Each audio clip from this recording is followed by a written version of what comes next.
Un paso más. El sentido de reubicarnos en nuestro verdadero trabajo en el plan de Dios como bautizados consiste principalmente en estar en estado de gracia santificante, para que la obra de Dios cobre vida en nosotros. Se podría decir hasta aquí que todo esto consiste en mantener una lucha personal con el mal en nosotros y desde afuera. Esta es solo una parte del proceso, a la que normalmente consideramos y damos mayor importancia.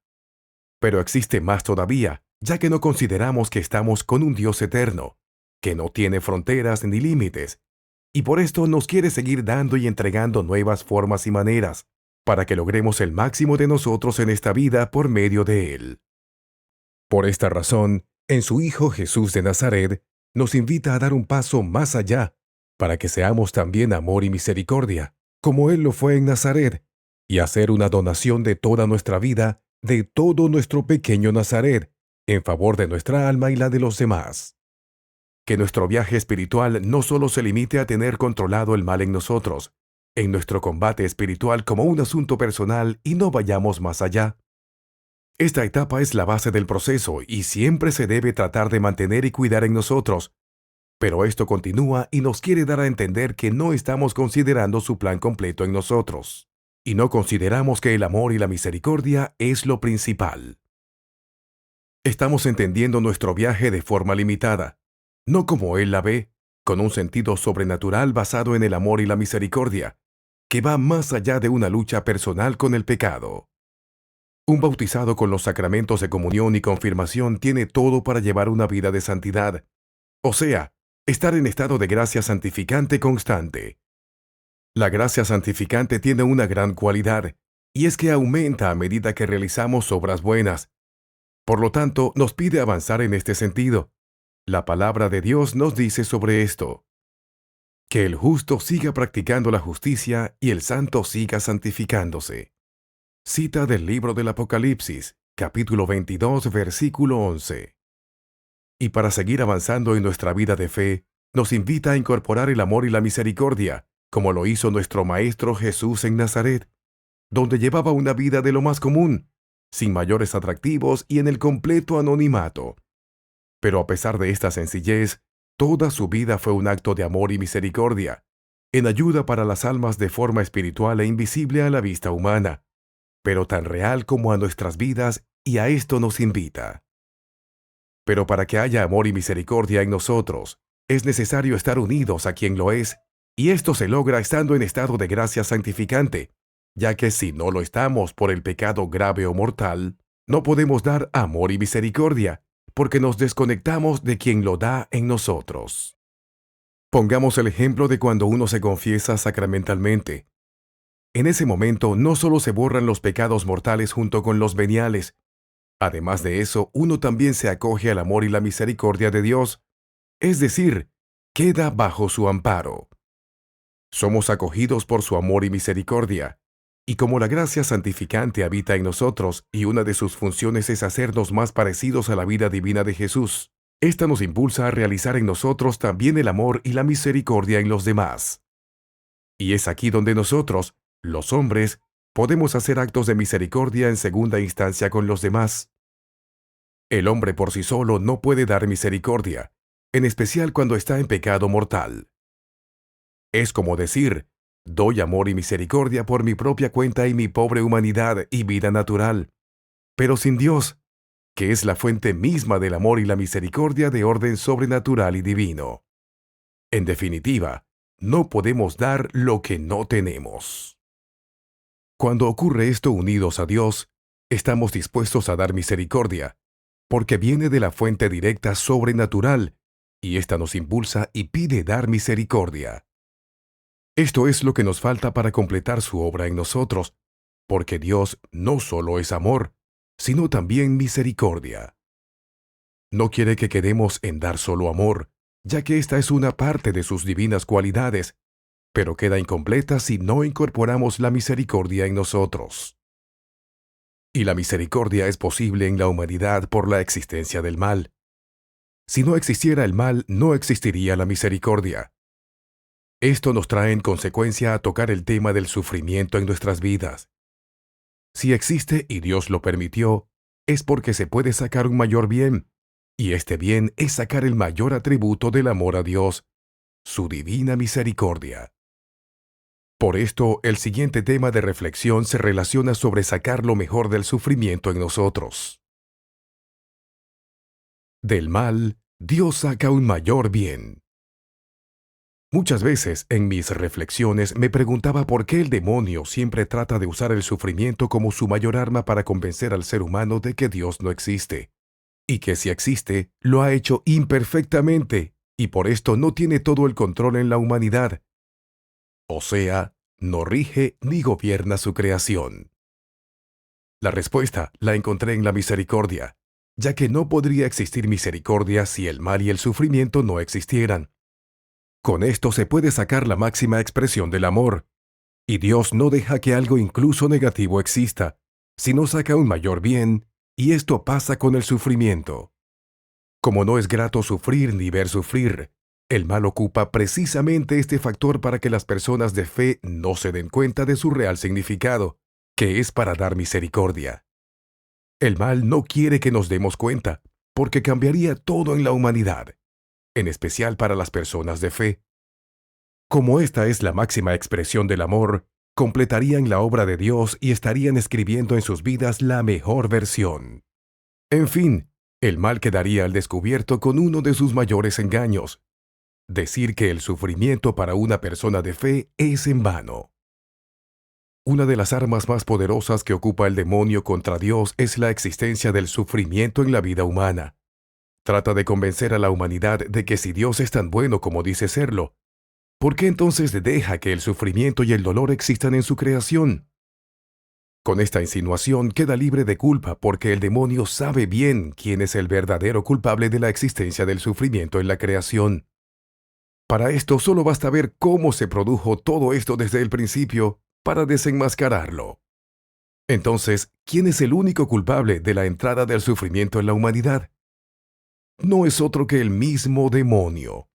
Y esto ocurrió cuando lo introdujo engañando a nuestros primeros padres con la propuesta inicial dada a Eva por el demonio: seréis como dioses.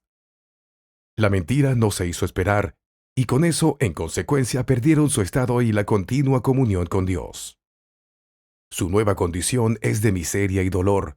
El sufrimiento entró a la humanidad, la enfermedad, la muerte y el ser humano con un corazón corrompido y difícil de dominar gobiernan la tierra. Esa es la herencia dejada por el demonio, el culpable de todo el mal ocurrido a lo largo de toda la humanidad. Y lo más triste es que el hombre, teniendo libre voluntad, coopera muchísimas veces con esta causa de maldad. En resumen, todo dolor y sufrimiento es la herencia dejada por el demonio a la humanidad. Nadie puede dar lo que no tiene.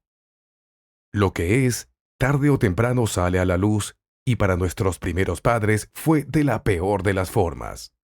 Fue una mentira, un engaño muy evidente. Realmente para ellos sí existió un antes y un después.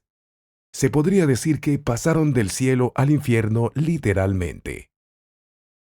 El ladrón solo viene a robar, matar y destruir, mientras que yo he venido para que tengan vida y la tengan en abundancia.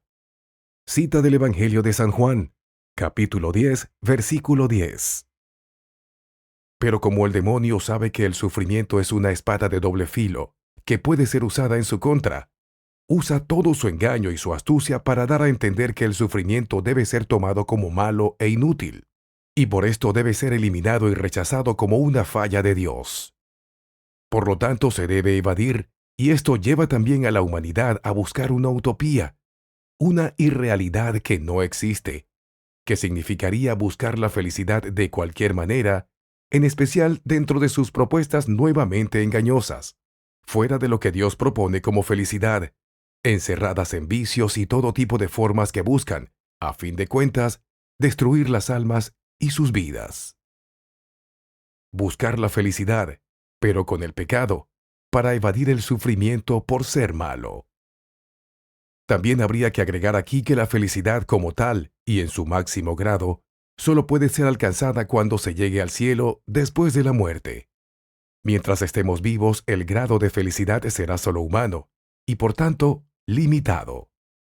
Recordemos que el demonio introdujo el sufrimiento a la humanidad para hacer daño al proyecto de Dios con los hombres, pero nunca se imaginó que esta arma tan poderosa para desacreditar a Dios sería usada en su contra. Y es aquí donde la espada de doble filo del sufrimiento muestra su contraparte. Y es por eso que el demonio tiene tanto terror al sufrimiento cuando es usado en su contra. Y lo comprendió muy bien, en especial en la pasión y muerte en la cruz de nuestro Señor Jesucristo. En ese entonces, las fuerzas del mal ocuparon toda su maldad. En la pasión y muerte de nuestro Señor Jesucristo, lo que no sabían era que, con esto, estaban ayudando a nuestro Salvador a destruirlos a ellos mismos, valiéndose de su propia maldad. Pero ánimo, yo he vencido al mundo. Cita del Evangelio de Juan, capítulo 16, versículo 33. Para esto apareció el Hijo de Dios, para deshacer las obras del diablo. Cita de la primera carta de Juan, capítulo 3, versículo 8. Dando gracias al Padre, que nos ha librado de la potestad de las tinieblas y trasladado al reino de su amado Hijo.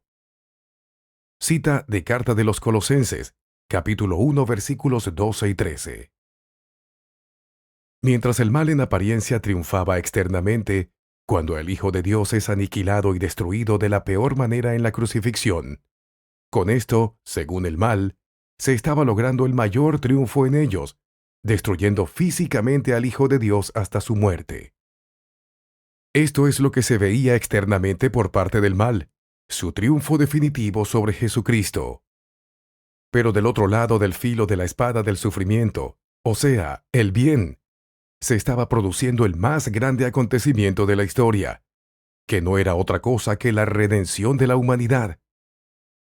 Se estaba alcanzando el mayor triunfo de Dios en su Hijo, que en el fondo era Él mismo. En definitiva, el máximo triunfo del mal era destruir físicamente al Hijo de Dios, hacerlo desaparecer con la muerte, una aparente derrota externa del mal sobre el bien. Pero en realidad lo que estaba aconteciendo era el mayor triunfo del bien para la humanidad, ayudado irónicamente por el mal. Con nuestro Señor Jesucristo, su pasión y muerte y la definitiva victoria en su resurrección, se producía la más grande derrota definitiva del mal. Por decirlo de otra manera, el Señor ocupó la misma fuerza del enemigo para su autoaniquilación. Mientras parecía ganar el mal, lo que estaba haciendo en realidad era producir su propia derrota y el mayor bien para toda la humanidad. Por esto el demonio y los demonios odian tanto y temen a la imagen de la cruz y los crucifijos bendecidos, porque les recuerda dos cosas. La primera, su derrota en el Calvario, y encima ayudado por ellos mismos, demostrando de esta forma su ignorancia y el error ante la verdad, ante Dios y, ¿por qué no decirlo?, ante la humanidad. Les recuerda con esto que nadie está por sobre Dios y su sabiduría y justicia. La segunda es que les recuerda que su condenación es eterna y definitiva. Su fracaso como existencia angelical será eterna. Eterna, eterna derrota. Esto también lo podemos aplicar a los mártires y santos, que también parecía que el mal había triunfado sobre ellos, y no hicieron más que elevarlos a los más grandes estados de santidad y ejemplos para toda la humanidad. En realidad, todo esto es una tremenda derrota para el mal. ¡Qué impotencia para el mal! Mientras más parece triunfar, no hace otra cosa que ser derrotado de la forma más humillante. Aquí nos muestra claramente que las situaciones externas no representan para nada el estado espiritual de las almas, con respecto a si el bien o el mal están triunfando dentro de esta. Esto nos da una gran esperanza, especialmente en las situaciones adversas de nuestra vida, por ser las más difíciles de soportar. En definitiva, estando con Dios no hay derrota, aunque en apariencia externa así parezca ante los ojos humanos. Sabemos que Dios hace concurrir todas las cosas para el bien de los que le aman. Un extracto de la carta a los Romanos, capítulo 8, versículo 28. Sabiduría contra la cual no puede triunfar la maldad. Cita del libro de la sabiduría, capítulo 7, versículo 30. Bien, ahora sigamos pero sin salirnos del tema que estamos tratando. Como vemos, el sufrimiento trae consigo, con respecto a nuestro pequeño Nazaret, el poder realizar actos de misericordia. Sin esto, no se podría realizar la más grande obra del amor de parte de Dios, la misericordia. Por la existencia del sufrimiento es posible que el hombre pueda lograr el plan perfecto de Dios aquí en la tierra, pero dentro del plano de imperfección que rodea a ésta. El mal no quiere que se sepa esto, porque su mayor arma contra Dios se convertiría en su contraparte. Pasaría a ser su principal derrota y ser destruido. Y de hecho lo es, por los que siguen los caminos del Señor. El plan divino completo en el hombre. Recordemos que antes de la caída de nuestros primeros padres, solo se vivía del amor de Dios. Todo estaba en armonía entre ellos, Dios y la naturaleza. Así que no existía nada más que el amor, y por lo tanto eso era el paraíso. Solo el amor existía, mas no la misericordia. Esta solo fue posible cuando el mal entró en la humanidad. No podía existir la misericordia porque no había nada que perdonar. No existía ningún pecado o falta de parte de nuestros primeros padres. El mal y el bien no existían. Por lo tanto, solo el amor reinaba y no existía ningún tipo de contradicción en nada. Después de la caída se produjo el desorden y entró el mal a la humanidad.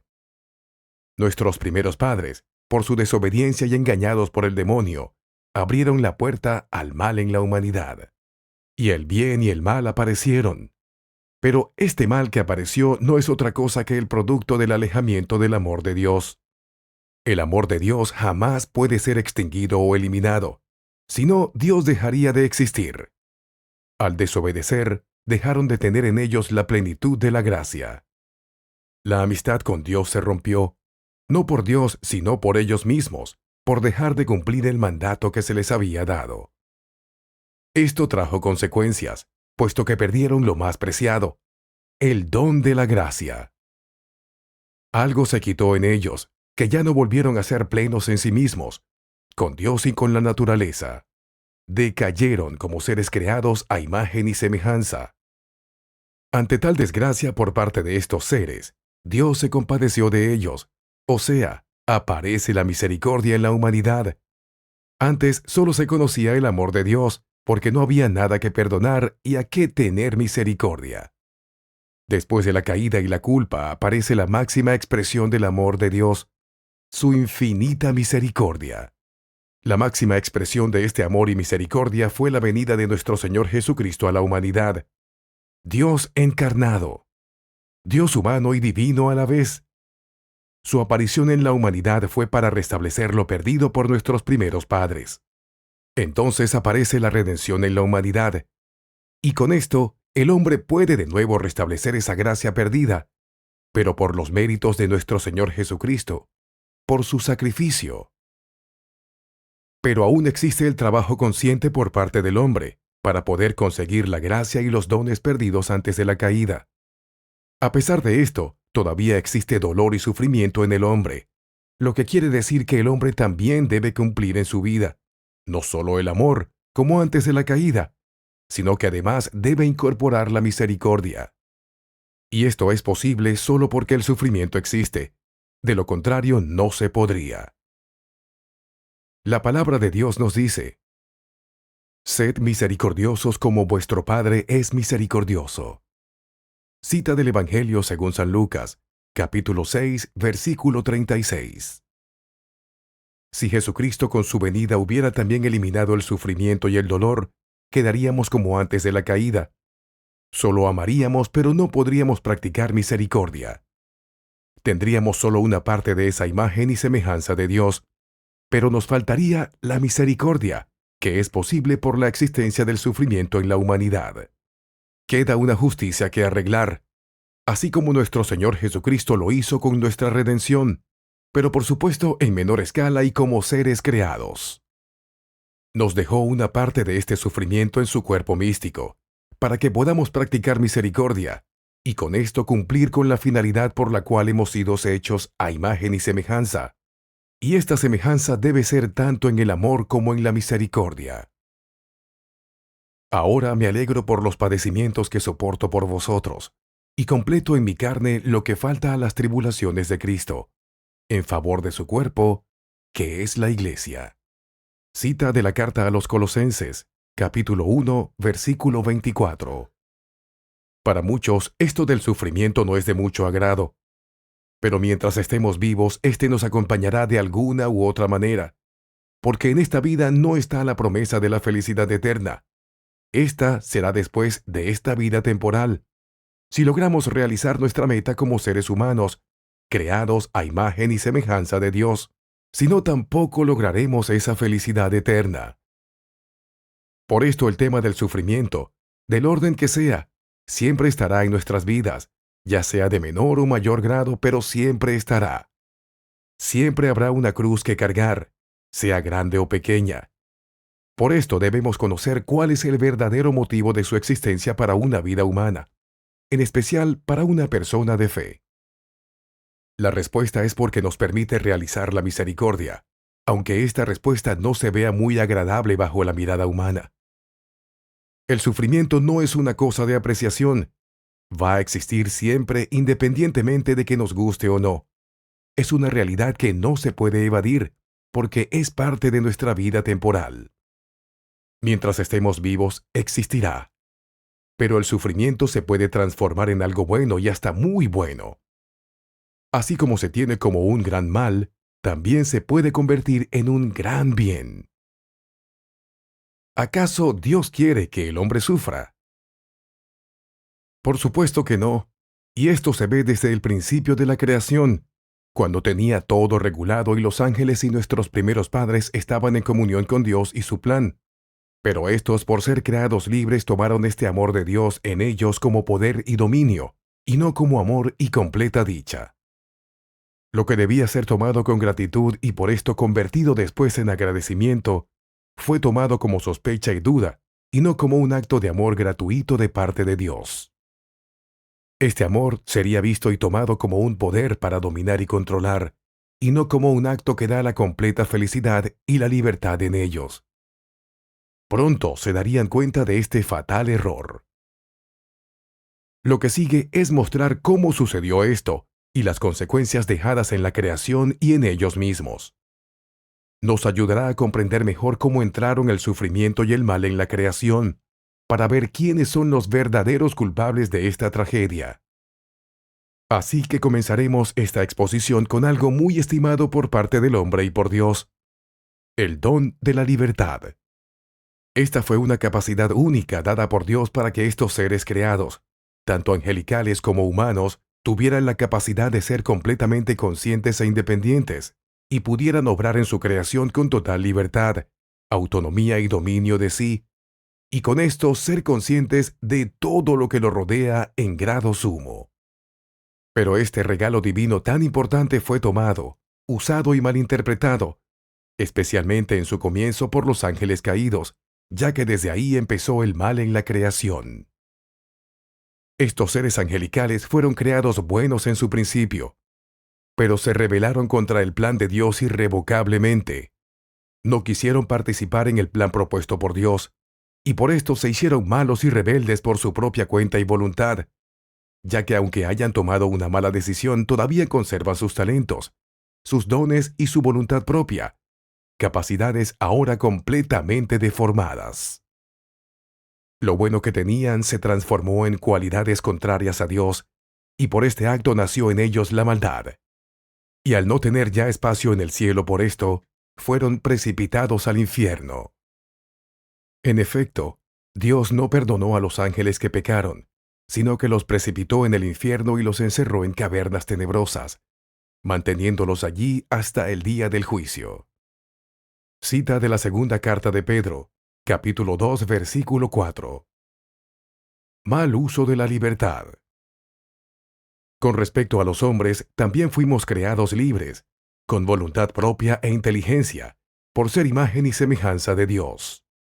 El ser humano tiene todas estas características dadas por Dios, y una de las que más destaca el mismo hombre es el hecho de ser libre. Ahora veamos qué pasó con el uso de esta libertad con nuestros primeros padres Adán y Eva. Anteriormente vimos cómo hicieron mal uso de esta libertad los ángeles caídos, y lo mal que les fue. Para ellos la falta fue irreversible, porque, por ser ángeles, su inteligencia y voluntad eran de un grado sublime, y su responsabilidad era también de esa medida. Por lo tanto, sus consecuencias fueron también de sumo grado. Después de esta nueva posición, entre ángeles buenos y malos, el demonio entra en escena en la creación, representado como una serpiente en el paraíso. El demonio, por envidia, al ver que el hombre había sido creado a imagen y semejanza de Dios, planeó incorporar al hombre en su rebelión, pero engañándolos, ya que el hombre también es un ser libre para elegir y por eso no podía el demonio imponer su rebelión abiertamente contra Dios, sino que tenía que ser por seducción. Así que empezó su ataque y comenzó con Eva. Después, Eva a Adán, y con esto el mal entró en la humanidad. Y el hombre, por engaño, entró a la rebelión contra Dios. Pero, ¿qué sucede después de esto? Eva le echó la culpa a la serpiente y Adán a Eva. Ninguno reconoció ni pudo observar que, desde su propia elección y libre voluntad, tomaron la decisión. Otra cosa hubiese sido si el mal hubiera entrado a la fuerza, pero no fue así. Entró usando la seducción, ya que no podía imponer el mal a la humanidad. La puerta de entrada eran ellos usando su libre voluntad. Desde el principio, nuestros primeros padres eligieron la opción equivocada. El mal entró a la humanidad por libre voluntad de ellos, aunque esto haya sido por engaño. Pasando esto a la actualidad, el hombre, a pesar de que Jesucristo haya restaurado nuestra relación con Dios y haya quedado una participación en el hombre, porque aún sigue teniendo libertad y debe elegir entre el bien o el mal, como los ángeles caídos y nuestros primeros padres. También por esto en un momento tendrá que enfrentarse a las decisiones que haya tomado en vida, y tendrá que hacerse responsable de sus actos. Pero a diferencia de nuestros primeros padres y los demonios, nosotros tenemos toda una ayuda sobrenatural por parte de la gracia de Dios, y toda la información necesaria para poder lograr el objetivo que Dios tiene trazado para nosotros. Esta es una gran ventaja, pero también una gran responsabilidad. Por ello, en el momento de nuestra partida de este mundo temporal, no habrá una segunda oportunidad, porque Dios ya dispuso todo cuanto podía hacer en ayuda del hombre para que logre su meta. Si no acepta, ya nada más se podrá hacer, y sufrirá las consecuencias de su elección eternamente. Como vemos, la libertad fue la herramienta a utilizar para que el mal y el sufrimiento entraran en la humanidad. Tomaron la decisión equivocada, y con consecuencias gravísimas contra ellos mismos y toda la humanidad. Entonces no fue Dios quien lo creó, sino que proviene del alejamiento de Dios por parte de sus seres creados, tanto del orden angelical como humano, usando su libre voluntad. Esta separación de Dios produjo una deformación y degeneración de los dones, talentos y cualidades entregados a estos por parte de Dios. Recordemos aquí que Dios no destruye lo creado, porque crea para la eternidad, y tampoco quita lo dado. Por esto en el problema del mal no fue que Dios quitó la gracia en ellos y trajo el mal, sino que ellos mismos se despojaron de ésta al salirse del plan de Dios. Y al salirse del perfecto y sumo bien, trajeron como consecuencia el mal a la humanidad. Con esto también comprobamos que existe la justicia divina. Esta no existe para intimidar y someter, sino porque no existe orden y perfección fuera de lo que Dios propone. Y si sucede, todo se deforma y denigra, y el dolor y el sufrimiento se manifiestan. Les dio la libertad para disfrutar y gozar de su creación, poder tomar decisiones y participar, pero dentro del orden establecido y no fuera de éste. Los ángeles caídos y nuestros primeros padres tuvieron un antes y un después cuando tomaron la decisión equivocada. Estos estuvieron en el bien y en la completa plenitud en su principio, y después de su alejamiento de Dios, apareció el completo desorden y el caos. El dolor y el sufrimiento se hicieron presentes, y con esto pudieron notar la abismal diferencia entre estar en gracia de Dios y estar fuera de ella.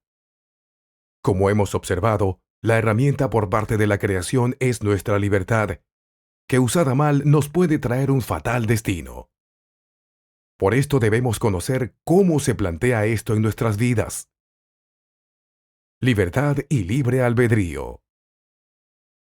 Para empezar, habría que aclarar qué es libertad y qué es libre albedrío. Así que veremos primero la libertad y después el libre albedrío. La libertad. Con respecto a la libertad, existen dos formas. Una libertad como seres creados y otra libertad que está hecha en el interior del hombre. De esta última existen dos posibilidades. La primera cuando se está unido a Dios y la otra cuando se está alejado. Veamos la primera libertad de los seres creados. Esta libertad tiene que ver con la individualidad del ser creado, ya sea angelical o humana. Este nunca se desintegra o separa. Una vez creado, siempre mantiene su estructura como ser. Es una integridad para la eternidad. Conserva su libertad. Fue creado libre. Nadie puede gobernar o regir su reino interior. Solo su libre voluntad lo puede hacer para vivir lo que ha elegido, tanto temporal como eternamente. Esa libertad, por ser única, siempre se mantendrá, así vaya al infierno como al cielo. Pongamos el ejemplo de los hombres, y que estos hayan tomado la decisión equivocada, que hayan optado por el mal. En estos solo se transformó su interior y se petrificaron en éste, mas no desaparecieron como seres creados, sino que siguen existiendo. Esto es muy importante de tener en cuenta, porque muchas veces se piensa que al optar por el mal, estos seres, ya sean ángeles u hombres, pierden su individualidad e independencia como seres. Se dice normalmente que estos están en muerte eterna, en especial cuando se refiere a los condenados en el infierno, pero su muerte es con respecto a la gracia de Dios en su interior, mas no en su existencia como seres. Esta continúa, aunque completamente deformada. Y también existe un lugar físico en la creación para ellos, donde habita el demonio y los ángeles caídos. Nos podríamos preguntar quiénes son esos que sufren las penas del infierno. Si no fueran seres creados con sentimientos, estos no sentirían nada. Pero si decimos que sufren, significa que son seres que existen y viven en el eterno horror, odio y desesperación. Pero como sea, existen. Y esto mismo lo podemos traspasar a los habitantes del cielo. Esos seres que disfrutan de la gloria eterna, sienten y viven el amor del Padre. Por lo tanto, la libertad en este primer punto se refiere a su estructura como ser creado único e irrepetible, y por esto con voluntad propia que se mantendrá por siempre. Esto es independientemente de lo que esté lleno por dentro este ser, ya sea del bien o del mal. Este sería otro punto a tratar. Lo que estamos tratando de descifrar ahora es qué significa que un ser sea libre, en el sentido como ser creado, mas no de qué está hecho. Esto con respecto al primer tema de la libertad. Ahora pasaremos al segundo, que es de qué está hecho su interior, y esto podría ser de una verdadera libertad o de una falsa libertad. La verdadera libertad está con Dios. Ahora bien, como ya hemos visto, todos los seres creados tienen una estructura y autonomía con voluntad propia, que los hace libres en sí mismos y de los demás. Pero la diferencia radica en aquello de lo que está compuesto este reino interior. Si está unido a los planes de Dios, estaría en el sumo bien, y si está separado de Dios, estaría en el reino del mal. Pero la verdadera libertad en su grado máximo y real es cuando el ser creado libre acepta a Dios en su corazón y vida interior. Aquí se podría decir que es completamente libre, porque ha llenado su interior de todo lo que viene de Dios y están en común acuerdo, lo que hace que sean una sola voluntad en su querer con el Padre. En ese momento, todo es pleno en este ser creado a imagen y semejanza. Se podría decir que llegó al techo de su vida como ser creado, porque vive y comparte su vida natural como sobrenatural como hijo de Dios. En definitiva, vive una vida constante en estado de gracia. Jesús decía a los judíos que habían creído en él: «Ustedes serán verdaderos discípulos míos si perseveran en mi palabra. Entonces conocerán la verdad, y la verdad los hará libres». Cita del Evangelio según San Juan, capítulo 8, versículos 31 y 32. Falsa libertad sin Dios. Como hemos visto, cuando los ángeles y los hombres deciden vivir separados de Dios, no hacen su voluntad sino la suya. Crean con esto un bien y un mal a su medida, y fuera de la verdad dada por Dios. Aquí ocurre que nos quedamos con nosotros mismos y vivimos de nuestra propia naturaleza, pero deformada, y en el caso de nosotros los hombres, nos quedamos sin la vida sobrenatural dada en el bautismo. Y además traemos con esto la justicia de Dios en nosotros.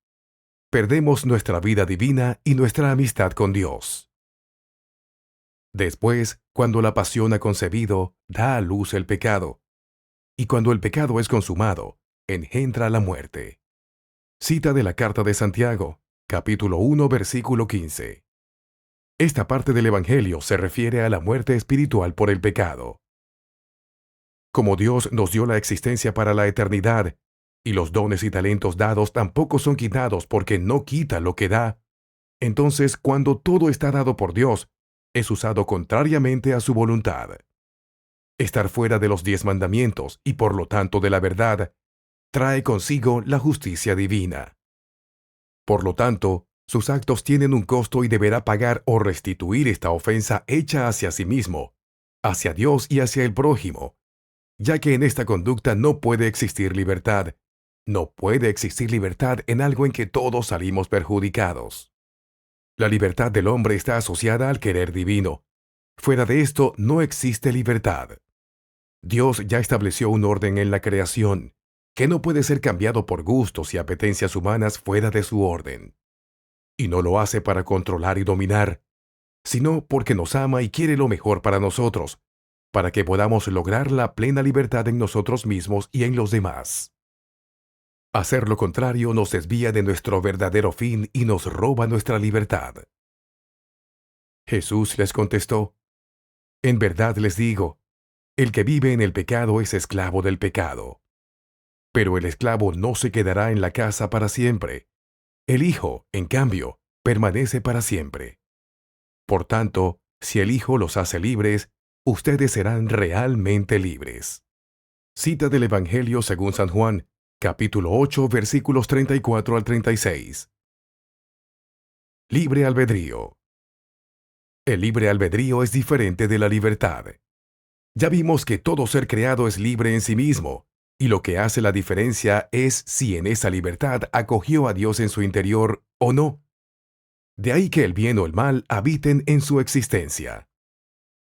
El libre albedrío no es un fin en sí mismo. Es solo el medio que abre las puertas a quien quiere que gobierne el interior del ser creado en todas sus potencias, ya sea el bien o el mal. Sería bueno retroceder en el tiempo, volver al principio y considerar un detalle muy importante que nos ayudará a entender más sobre este tema. Cuando Dios creó a los seres, tanto angelicales como a nuestros primeros padres, solo existía plena dicha y felicidad. Todo estaba en armonía porque todo lo regía Dios en su plena sabiduría y poder, basado en el amor, y estos seres vivían de acuerdo a sus principios. Además, estos seres fueron creados completamente libres, con amor, sabiduría y entendimiento, capaces de ser plenamente conscientes del estado de máxima felicidad en que se encontraban. Hasta entonces no hacían más que agradecer y disfrutar su existencia. Por esto nos tendríamos que hacer una pregunta con respecto al libre albedrío. ¿Por qué estos seres creados en su principio, si eran libres y conscientes, no reclamaban el por qué habían sido creados sin su permiso, ya que antes de ser creados no existía el libre albedrío? Además, los creó de la nada.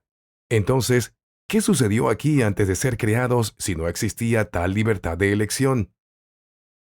Vayamos al principio para ver con qué nos encontramos. Esto solo puede ser respondido desde la perspectiva del amor. Si no, no entenderemos a qué libertad se refiere. El Señor nos creó como fruto de su perfecto amor, porque el amor es la libertad y el amor es Dios.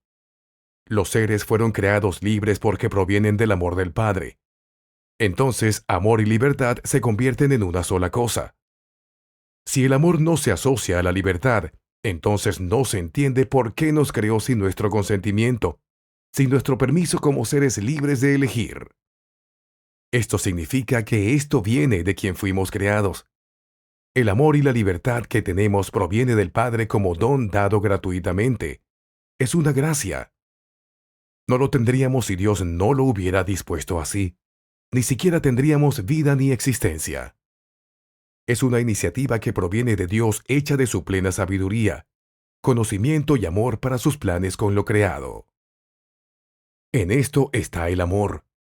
No es que nosotros hayamos amado a Dios, sino que Él nos amó primero. Cita de la primera carta de Juan, capítulo 4, versículo 10.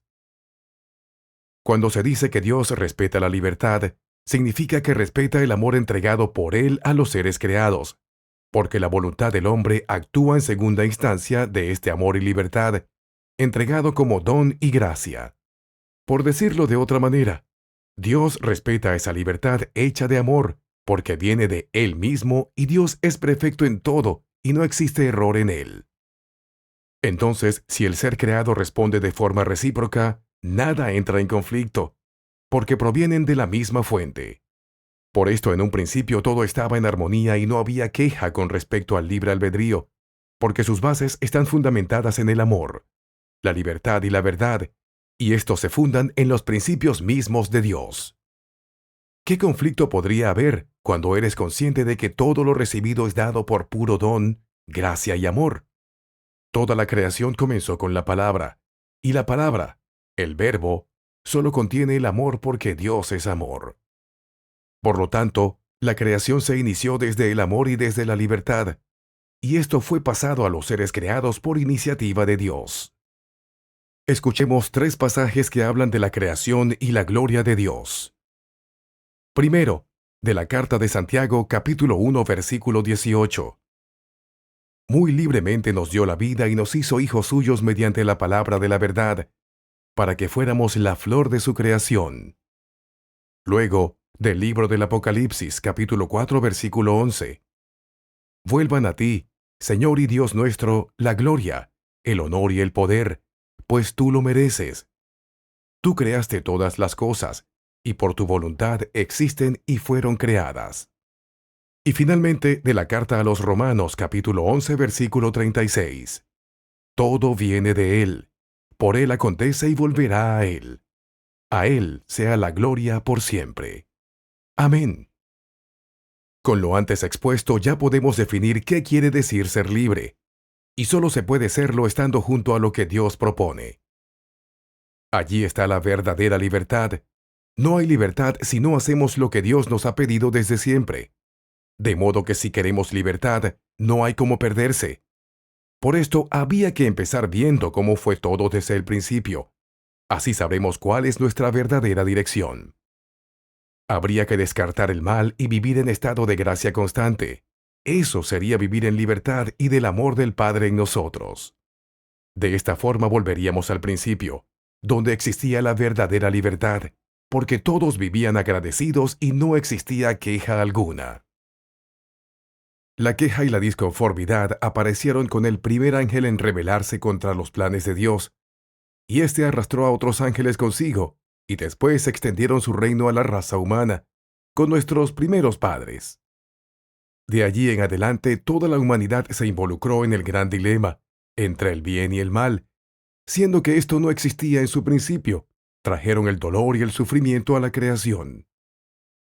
Ese fue su aporte y su grito de libertad, esa libertad fuera del amor de Dios. Esa es la libertad que nos ofrecen, trayendo con esto el dolor y el sufrimiento, mientras que Dios solo nos ofrece la dicha y felicidad, la que siempre ha existido desde el principio. En estos tiempos se hace referencia al tema del libre albedrío, a que la importancia de elegir entre el bien o el mal daría lo mismo. Total, yo soy un ser libre y puedo elegir lo que sea, con lo que estaría ejerciendo algo que el mismo Dios respeta en sumo grado. Sí, es cierto que Dios nos creó libres y por eso no pudo impedir la mala decisión de los ángeles caídos y nuestros primeros padres. Pero Dios de ninguna manera acepta el mal, porque los seres no fueron creados para terminar en un fracaso total, sino para vivir a plenitud de Dios en sus vidas y en la eternidad. Mira que te he ofrecido en este día el bien y la vida, por una parte, y por la otra, el mal y la muerte. Lo que hoy te mando es que tú ames a Yahvé, tu Dios, y sigas sus caminos. Cita del libro del Deuteronomio, capítulo 30, versículo 15. Basta ver los evangelios para darse cuenta de que todo lo que implica y resume es un aviso para dejar el mal. No tiene ningún otro objetivo. Todo es una lección constante para demostrarnos que Dios no quiere el mal en nosotros. Nunca ha sido un camino para los seres creados. Esto comenzó con los demonios y después nuestros primeros padres.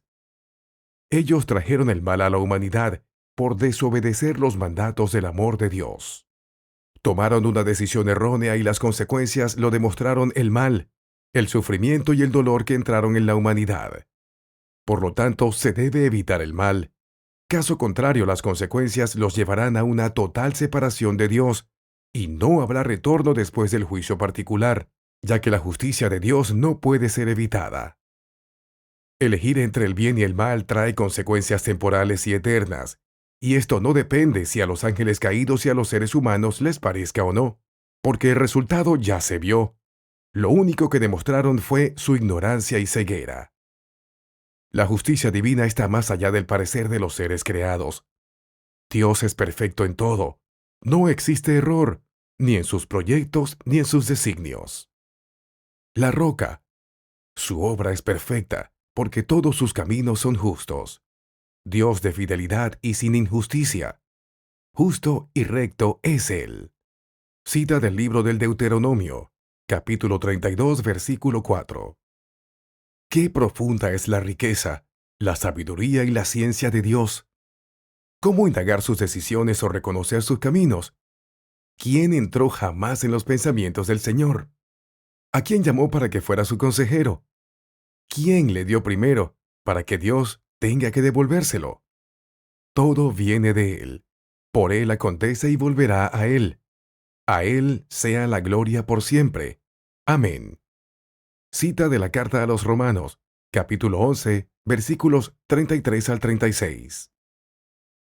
Esos seres creyeron saber más que Dios y que podrían crear algo mejor. ¡Qué arrogancia, ceguera y maldad! Pero pronto su ignorancia los delató. Solo dolor y sufrimiento han traído con su falso discernimiento y su falsa libertad. Mientras que Dios sigue arreglando sus fatales errores y sacando el mejor bien posible. Así que ya sabemos de dónde proviene el mal en la creación, y que somos libres solamente estando en gracia de Dios. Con esto podremos tener en nosotros su vida divina y podremos lograr ser imagen y semejanza en su amor y misericordia, pero como criaturas e hijos suyos. Hacer lo contrario solo nos permite vivir nuestra vida natural, sin trascendencia, e incluso lo contrario. Descendemos, nos acarrea vivir en la justicia de Dios y nos perjudicamos a nosotros mismos y a los demás. Vivir una vida natural sin la gracia es desperdiciar el sacrificio de nuestro Señor Jesucristo. Dejar que nuestra naturaleza deficiente gobierne nuestras vidas y que desaprovechemos por completo esta nueva oportunidad de estar en amistad con Dios y poder conocer y vivir quién es nuestro Creador y dar gracias por su infinito amor y misericordia. El pequeño Nazaret de la Divina Misericordia. Un repaso hasta aquí antes de continuar. No nos olvidemos que exponer todos estos temas tiene como única finalidad el destino eterno de nuestra alma, dado que esto resumiría al valor de haber existido. Nada puede ser más valioso e importante. Y nuestra salvación tiene que ver con lograr la meta de ser imagen y semejanza de Dios, pero como criaturas e hijos de Dios. Como seres imperfectos solo se puede lograr estando en estado de gracia santificante y guiados por el Espíritu Santo. Logrando esto, estaríamos en un camino de santidad, y esto se consigue aún siendo imperfectos, ya que en nosotros existe la concupiscencia, la inclinación al mal. Pero cuando se está en estado de gracia, ésta queda sucumbida y controlada por la acción de la gracia. Por esto mismo, debemos apreciar este gran regalo de parte de Dios, y lo debemos cuidar. Cuando caemos en pecado mortal perdemos la gracia santificante, no así con los pecados veniales, ya que estos se pueden perdonar con la misma confesión sacramental y con el acto penitencial en cada misa. También se borran con las indulgencias, y cuando comulgamos sacramentalmente y con actos de caridad de todo tipo. Pero lo más importante es no caer en pecado mortal. Si se llega a cometer, Se debe acudir lo más pronto al sacramento de la confesión para restablecer lo antes posible la gracia con Dios y seguir nuestro camino hacia la santidad. En este caminar, la perseverancia y la constancia son piezas clave. Por eso debemos tener bien en cuenta cuál es la meta principal en nuestras vidas. Después debemos pedir que la gracia de Dios nos asista y nos acompañe constantemente. Pero recordemos que nuestro caminar en el Señor no solo se trata de luchar con nuestros pecados para mantenernos en gracia. Esta es la base. Si queremos contribuir para el reino de Dios, nuestro primer aporte a la caridad es que estemos en estado de gracia. Solo de esa forma podremos tener vida sobrenatural y divina en nosotros, y ayudarnos a nosotros mismos y a los demás. Si estamos en pecado mortal, nuestra vida espiritual estaría muerta, y aunque nuestras acciones sean buenas, éstas no trascienden el orden puramente humano, y por lo tanto no son meritorias para nuestra salvación, y menos para las de los demás. Solo se puede ayudar estando en estado de gracia santificante y guiados por el Espíritu Santo.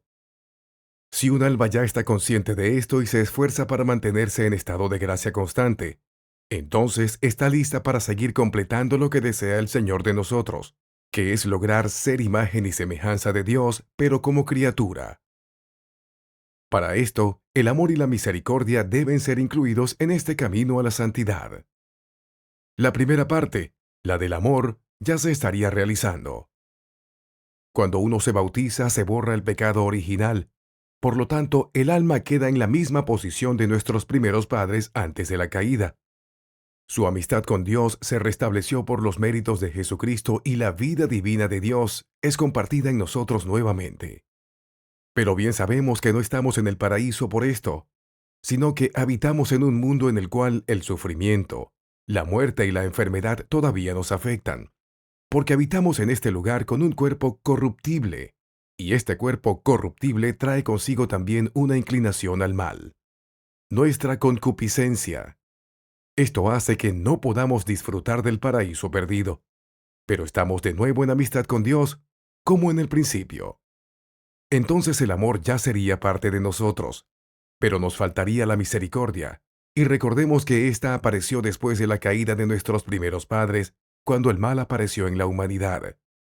Dios, que es amor, ante esta nueva postura de maldad, no hizo otra cosa que compadecerse y manifestar la mayor obra de parte del amor, su infinita misericordia.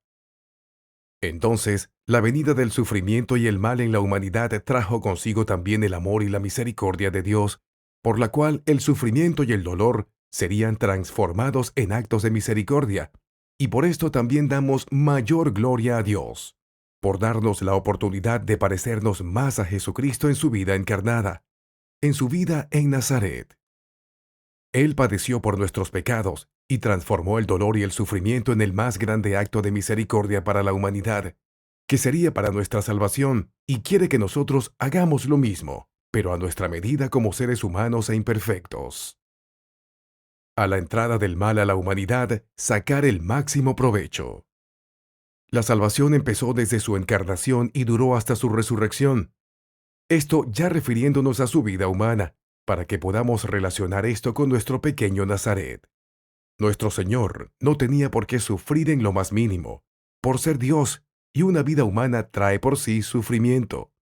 Por menor que sea, se sufre en muchísimos aspectos, tanto físicos, emocionales, espirituales, sociales, etc. Pero nuestro Señor se encarnó para restablecer esa amistad perdida con Dios y lo hizo por medio del sufrimiento en las diferentes etapas de su vida. Con esto pagaría la deuda que mantenía el hombre con Dios, y se restablecería nuevamente la ruptura que se produjo con el pecado original, abriendo con esto una nueva posibilidad para el hombre de tener nuevamente esa vida divina sobrenatural perdida con el pecado original. Pero esta vez el hombre tiene no solamente el amor para ejercitar, sino también la misericordia. ¿Cómo lo haría? Usando el sufrimiento como lo usó nuestro Señor Jesucristo durante toda su encarnación. Pero el hombre lo hará a su medida, aun siendo imperfecto, porque la perfección que tiene el hombre la ha obtenido por medio del bautismo y por los méritos y el sacrificio de nuestro Señor Jesucristo. La gracia santificante se encarga junto con el Espíritu Santo de que el hombre realice en su vida los dones sobrenaturales que recibió. Pero como sabemos, no puede haber vida sobrenatural y meritoria sin que el hombre esté en estado de gracia. Por esto, el primer acto de amor y misericordia en uno mismo y en los demás es en estar en estado de gracia constante. Con esto podremos trascender nuestra vida natural y caminar en santidad. La santidad es la meta y el objetivo de todo bautizado. No debemos temer a esta palabra, ni hacer comparaciones de santidad con los actos heroicos de los santos beatificados de nuestra Santa Iglesia Católica, ya que todos somos únicos e irrepetibles y cada camino también es único, tan único como cada ser creado lo es. Aquí nos estamos refiriendo a la santidad de todo ciudadano común, en sus diferentes estados y condiciones de vida. Cada cual lleva la sana doctrina en su vida y en su corazón, y esto se hace estando en estado de gracia constante. Esto es lo que hace santo a un bautizado. No nos pide algo imposible, que esté fuera de nuestras capacidades limitadas como seres humanos. Nos pide una santidad de acuerdo a nuestra condición imperfecta y limitada. Nos dice, por su parte, sean ustedes perfectos como es perfecto el Padre de ustedes que está en el cielo. Cita de Mateo, capítulo 5, versículo 48. Sean ustedes misericordiosos, así como su Padre es misericordioso. Lucas capítulo 6, versículo 36. ¿Cómo podríamos llevar eso en nuestras vidas, si no es posible bajo nuestra actual condición como seres humanos imperfectos? La respuesta ya está dada. Manteniéndonos en estado de gracia constante, sin quitar con esto esa parte imperfecta que llevamos dentro, nuestra concupiscencia, esa inclinación al mal. Nuestra respuesta a la santidad que nos propone como seres humanos sería de esa forma. Todo bautizado lo puede hacer, porque habría que observar un detalle muy importante, que esto solo es posible por la ayuda sobrenatural de parte de Dios que nos acompaña, tanto dentro de nosotros con la gracia santificante y el Espíritu Santo que habita en nosotros, y todas las gracias actuales que vienen también de fuera en nuestra ayuda. Recordemos también que, para Dios, nada es imposible, citando a Lucas capítulo 1, versículo 37.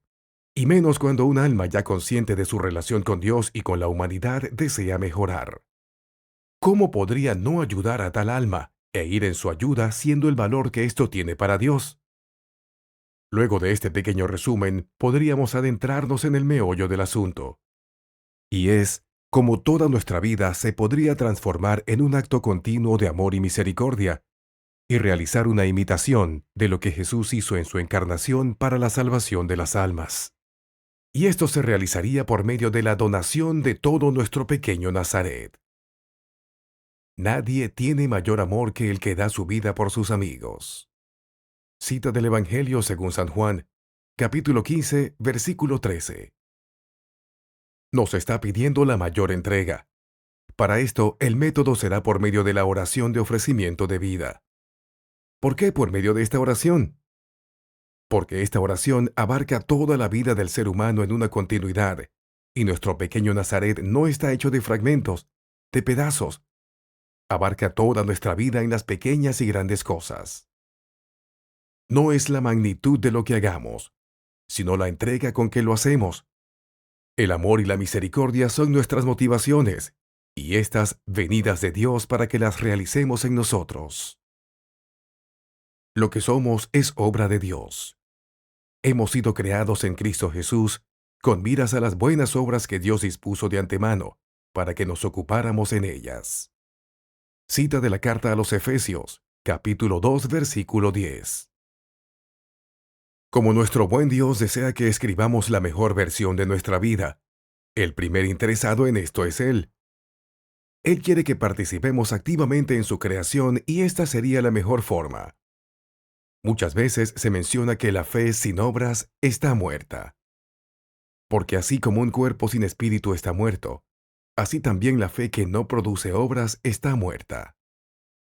Cita de la Epístola de Santiago, capítulo 2, versículo 26. En un bautizado, sus buenas obras son cuando está en estado de gracia. Todo lo que haga estando bajo la gracia de Dios será tomado como buenas obras, y esto significa incluir todos sus aspectos, tanto los considerados de fe y religiosidad, como toda nuestra vida en las diferentes etapas y acciones. Nuestros quehaceres del hogar, nuestros trabajos, el descanso, los entretenimientos, los viajes, la vida social, etc. Todo está formado de pequeños detalles, de pequeñas acciones, y estas acciones tampoco están separadas unas de otras, ya que todo esto conforma nuestra vida como una continuidad. Recordemos que fuimos creados para la eternidad y pasar por la vida humana es parte del proceso. Y esto es muy importante porque definirá nuestro destino eterno. Y por lo tanto toda nuestra vida será tomada en cuenta hasta lo más insignificante. La palabra de Dios nos dice: Os digo que de toda palabra ociosa que hablen los hombres darán cuenta en el día del juicio. Cita del Evangelio según San Mateo capítulo 12 versículo 36. Pues Dios juzgará todas las acciones, aun lo que está oculto, tanto el bien como el mal. Del libro del Eclesiastés, capítulo 12, versículo 14.